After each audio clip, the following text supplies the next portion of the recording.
Hello and welcome, I'm Elaine Canyon, sweetly writing happily ever after, one book at a time. And in this video, we're building your cover design toolbox.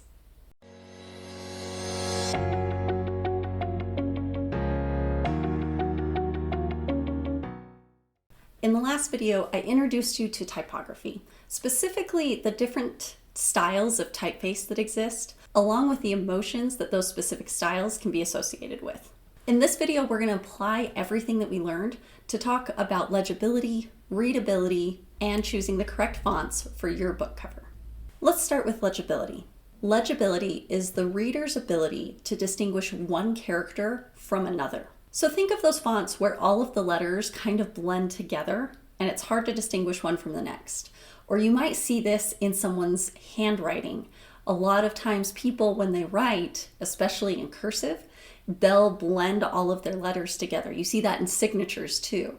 A lot of people deliberately sign their name in a way that it's difficult to tell one character from the next. We don't want that in your book cover.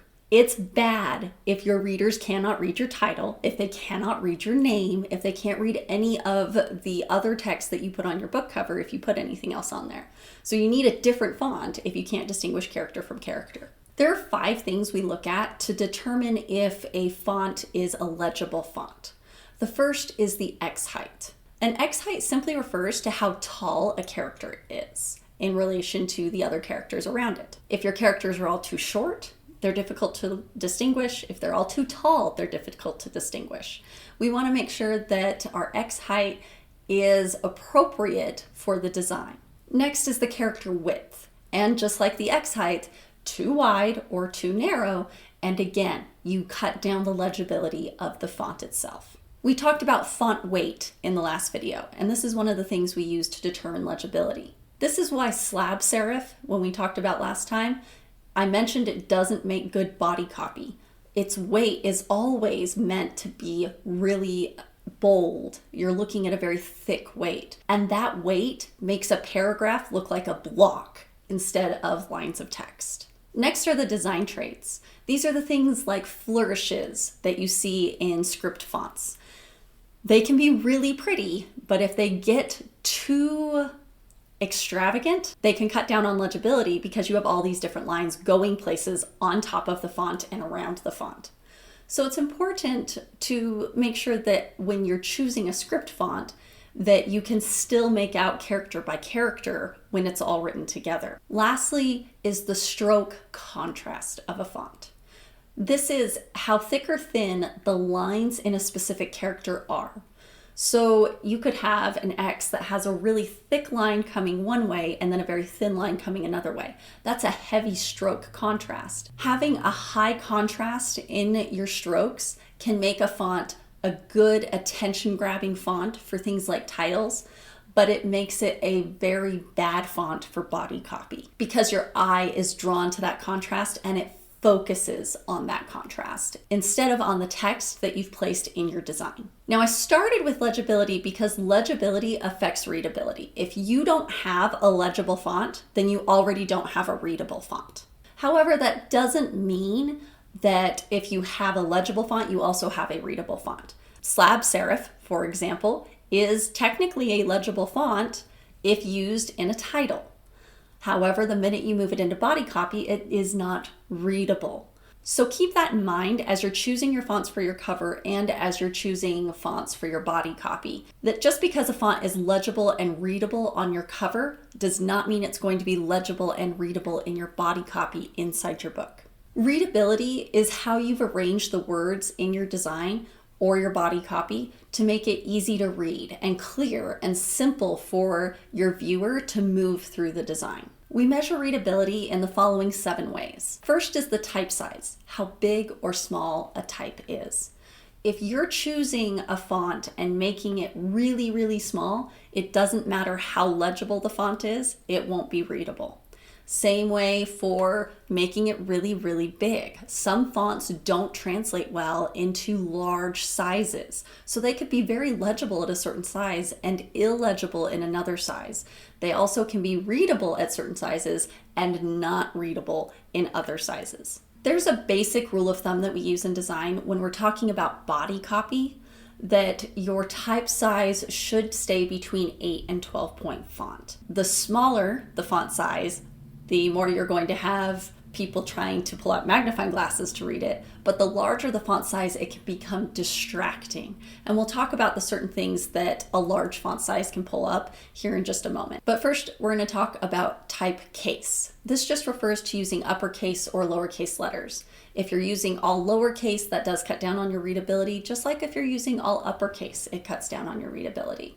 So what we want to make sure we're doing in our body copy specifically is that we're using the standard capital letter at the beginning of a sentence, lowercase letters through the rest of the sentence, and then using the standard grammar rules that we understand for capitalizing names and things like that. Next is line spacing, which is often called leading. This is the space between baselines, and the baseline is the bottom line of your text. And so from the bottom line of the first line of text to the bottom line of the second line of text, that measurement is your leading. When that measurement is too big or too small, then you can create problems with readability. Too small and your text kind of blends together and it stops looking like rows of text and starts looking like a block.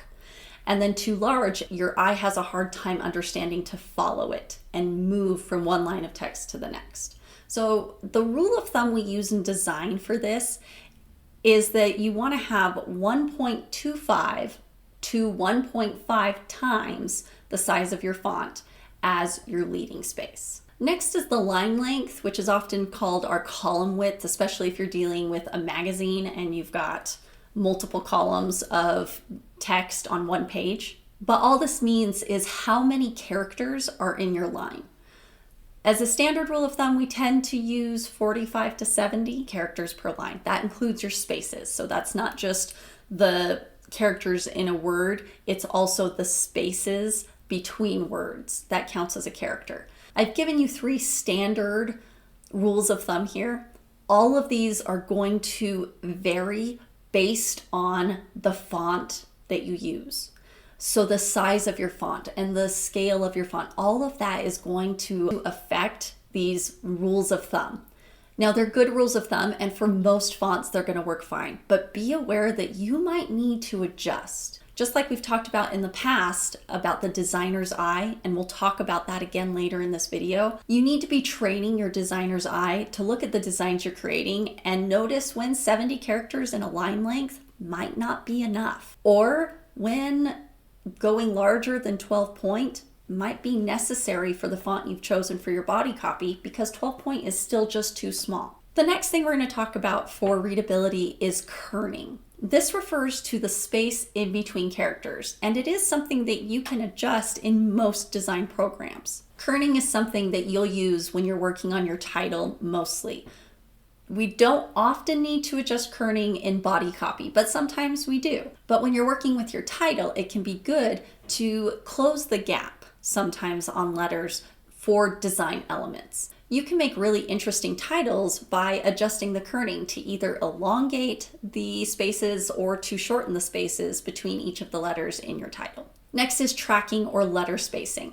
This is the amount of space between a set of characters, so between your words in your body copy. We're going to come back to this because adjusting your tracking is going to help keep a lot of really common mistakes that you see in body copy away from your manuscript. Lastly, with readability is color and contrast. This is specifically referring to the color of your text against the color of your background. If you are trying to read white text against a cream background, that can become very difficult to read. Conversely, reading lime green text against a yellow background can also be very difficult to read.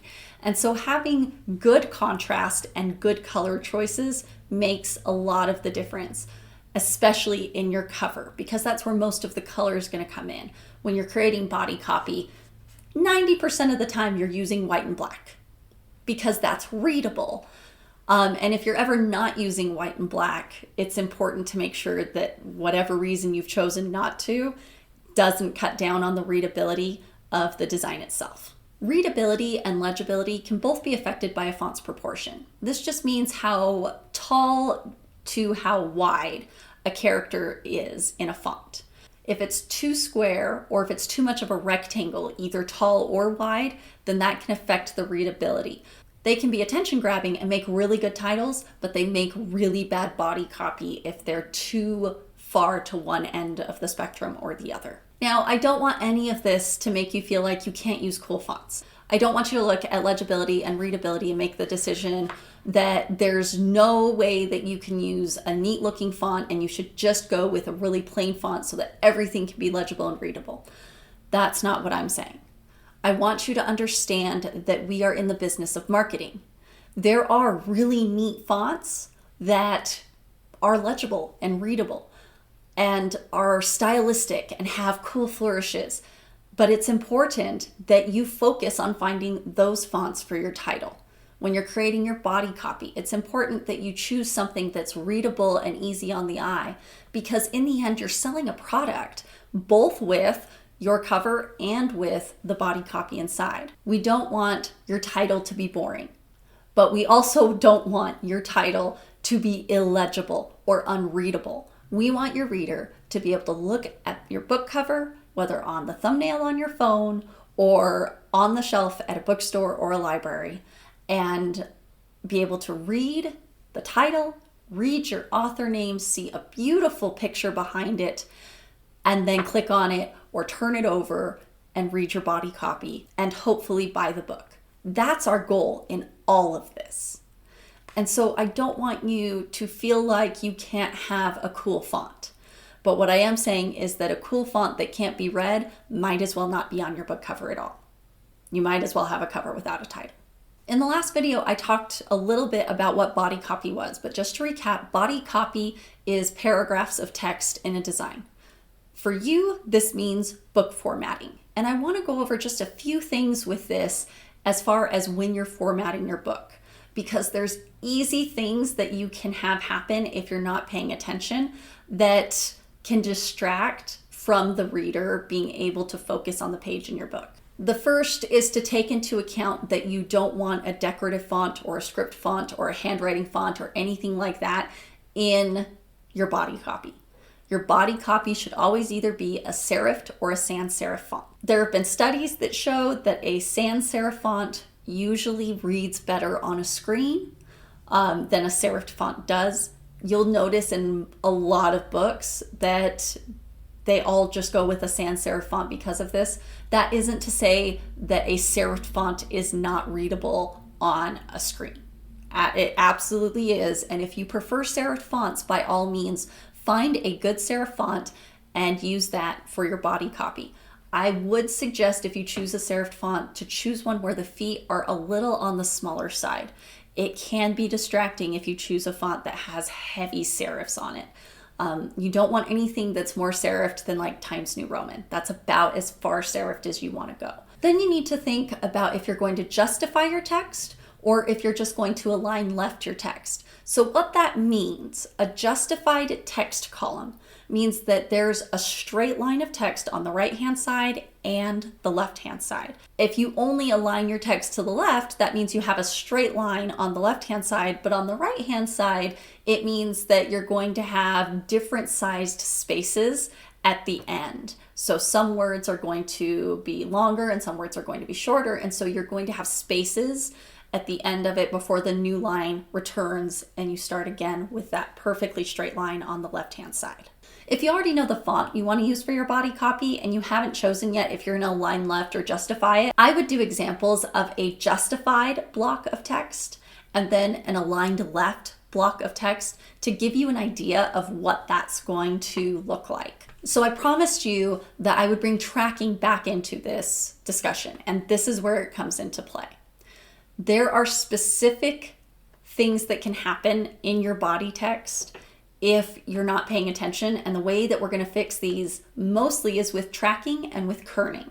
Let's get into these common mistakes that you can see in body copy, the ways we can fix them, and then I'll make sure to put an example of each one up on the screen so that you understand what it looks like. The first is rags. This refers to what I was talking about earlier when I said that if you only align your text on the left-hand side, that you're going to have different size spaces on the right. And sometimes those spaces can become distracting because there's so much space there. One of the easiest ways to fix these is using hyphens in your words. So a really long word like understandable might not fit in your small column width in a way that doesn't leave a massive rag at the end of the line. And so you can fix that by using a hyphen, and then you don't end up with half of the column line being blank because not enough words fit on that column line. Next is rivers. A river is when you have a paragraph of text and all of the words line up in such a way that it creates a really nice line. It's usually diagonal and it traces all the way down, and you can see that in the example. And they can be really distracting sometimes. You'll see it mostly in justified text. This comes up more often than not in justified text. So you'll see rags most often in text that's only aligned to the left, and justified text is where you're going to have to really start looking for the rivers that run through them. This is one of the things that you can fix with tracking and also with kerning. If we adjust how much space is between our letters, if we adjust how much space is in between the words themselves, we can cut down on those rivers and we stop having these perfect little lines that draw through all of our paragraphs of text. Next, we have orphans. This refers to when you have one word at the bottom of a paragraph. So you have an entire paragraph of text and then one word that sits as the last line. That can be really distracting to the eye, and people will notice it and focus on it longer than you probably want them to, instead of continuing to read your book. Going along with orphans are what we call widows. And widows are when it's one or two words, or maybe three words. It's really short. My rule of thumb is to consider anything that is half or less of my line length as a widow, and to try and adjust and fix for that so that there's either more on that bottom line or find a way to eliminate that bottom line altogether. Again, using kerning, using line spacing, and you can also use soft returns to help with this problem too. Okay, so that's everything for the interior of your book. Now let's move on to your cover, because that's why you clicked on this video in the first place. Font is a fun place in your covers to create brand recognition. So I'm sure you've seen series covers and they all look relatively the same. And one of the ways that a designer can create that seamlessness between all the covers while changing colors or changing design slightly is by using the same font. So whatever font you pick, if you're writing a series, make sure you like that font enough in a variety of different words that might end up being titles that you use, so that you can continue using that font all the way through the series. We're going to go over the 5 steps to picking the right font for your book cover. But before we do that, I have 2 really important things that you need to know. This first one is one of the only set rules that I will ever give you. This is not a rule you break with your designer's eye. Okay, this is a real rule. No more than 3 fonts on your book cover. If you do more than 3 fonts on your book cover, it's like choosing a random number of colors with no coordination whatsoever to be on your book cover. And we talked about that in all of the color videos, that you're going to make it look muddy if you use too many colors and you do not use a color combination that works well. This is the same thing. If you use too many fonts on your book cover, it becomes muddy. It affects the readability, because the eye of the viewer is going to bounce around to those different fonts, especially if they're very different fonts. Trust me, no more than 3. It's best if you only do 2. It really is. 1 for your name and 1 for the title. That is ideal. So no more than 3 fonts for your cover. Okay, here's the second thing we're going to talk about before we jump into our steps. Licensing. Fonts are creative property. Now, there are fonts out there that are created under the public domain, and there are fonts out there that are not, that you have to purchase a license to use. These fonts, whether you pull them from the public domain or whether you purchase them, read the licensing. make sure that either what you've purchased or what you've downloaded for free has the license giving you permission to use the font commercially. Because by selling your book cover, you are using the font commercially. If it does not say you can use it commercially, do not use the font. Best case scenario, if you do that, the designer sends you a cease and desist letter. Worst case scenario, they sue you. Okay, this is not a joke. Licensing is important. So if you find a font you really love, buy it. If you find a free font that you really love, but the license says you may not use it commercially, find a different font. It's not worth the headache and it's not worth the heartache of using a font without the proper licensing.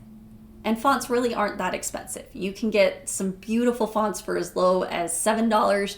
You can get fonts, Helvetica, if you want the entire package of Helvetica, I'm pretty sure it's like $45. But there are beautiful fonts created by really talented designers, and they don't charge you an arm and a leg to have them.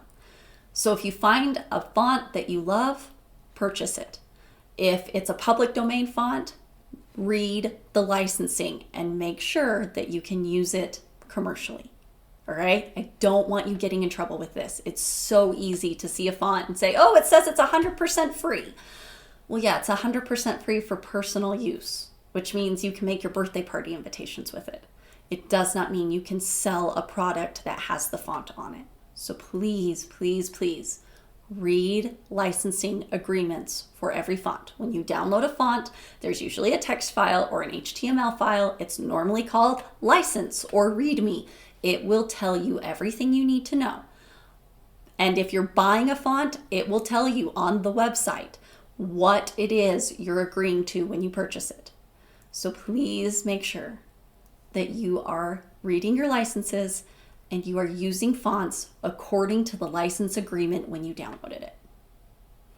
Okay, now let's move on to the fun things. Let's pick the fonts for your book cover. If you watched Choosing the Right Colors, then you'll remember that I gave you 5 steps. I'm going to give you those same 5 steps in this video. Everything comes back to those 5 steps. The first one is to identify the overall feeling that you want your reader to have at the end of your book. When they finish your book and set it down, how do you want them to feel? If you're writing a romance, you want them to be fulfilled at the end of it and to have hope and happiness. If you're writing a fantasy novel, you want them feeling accomplished and satisfied that the world's been saved. You get the idea. Whatever you're writing, make sure you know what that feeling you want the reader to have at the end is. If you've already chosen the colors for your design, this is the same thing. You're just going to go back to what you've done for colors and you're going to take that same set of emotions. And then you're going to look at the psychology of typography that we talked about last time. And you're going to write down what typeface styles are going to help you portray those emotions. Number 2 is to identify your exact genre. Niche down as deep and as far as you can. I write romance is too broad. I write contemporary cowboy romance is different than I write historical cowboy romance. Those are separate niches, and knowing which niche you fall into is going to make step 3 a lot easier. Step 3 is to go and study. You're going to go through book covers in your niche. You're going to write down the styles of typeface that you see. Do you see a lot of serif typeface? Do you see a lot of sans serif typeface? Decorative typeface? What are you seeing? What are the authors' names written in? Write all of this down. Keep track of what you're finding as you're studying the typefaces that other designers are using when they create their book covers. You'll notice things like in contemporary billionaire romance, those titles frequently have a script font with several flourishes around it because it's trying to convey that feeling of opulence. This is a billionaire and all of the different things that we want to associate with wealth and money and high society. You'll notice different things in sci-fi and you'll notice different things in fantasy. You'll notice different fonts in horror and in thriller. And especially as you niche down further into your genre specifically, there's going to be font styles that are consistent to the way your genre markets itself to its readers. Step 4 is put all of the research that you have done with your niche genre and the feeling you want your book to convey at the end for your reader together. We're going to put all of this together, and that's going to distinguish how you're searching for fonts at this point. Because instead of being able to just choose colors off of a color palette or a color wheel, like we could in the color video, in this video, we're going to have to actually start looking at fonts. But now it's going to be easier because you've been able to niche down to identifying what style of typeface you're using, and you're able to identify the specific elements of that typeface you're looking for. And as you search for fonts, we're going to apply step 5, which is using your designer's eye. This is where you are applying what you saw in your market research and shifting it to be your own. Finding ways for your book cover to feel unique while also fitting nicely into the genre so that when a target reader looks at your book cover, they know immediately whether or not it's a book for them because it matches the book covers that are around it in the niche genre that that target reader is going for, but it also stands out.